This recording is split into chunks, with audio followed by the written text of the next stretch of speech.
Hi guys, এখন আমার চাচ্চু, ছোট চাচ্চু সামিহা একটা গল্প বলবে আপনাদের সাথে। গল্পের নাম কি চাচ্চু? কুকুর লবি। হ্যাঁ, লোভী কুকুর। ইয়েস, আমরা এখন একটা গল্প শুনবো সামিহার কাছে। সামিহা, গল্পটা কিরকম? লোভী কুকুর আমরা একটু শুনি লোভী কুকুর গল্পটা চাচ্চু।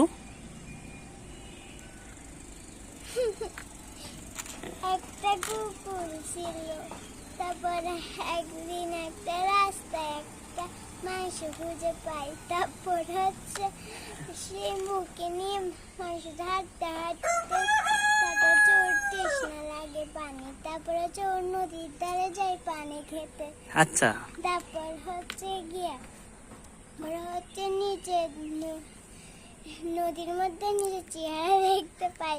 তারপর আচ্ছা।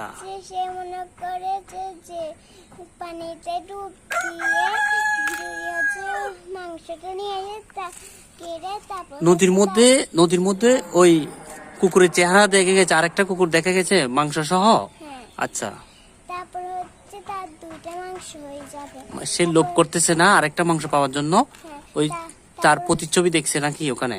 হ্যাঁ, কেন আচ্ছা। নিজের আয়নার মতন ছবি দেয়। তারপর নিচে পানিতে ডুব দিছে, তারপর কুকুর সাঁতার কাটতে জানতেছে না সে, তারপর সে এখানে ডুবছে। আচ্ছা, তারপর আমি শেষ।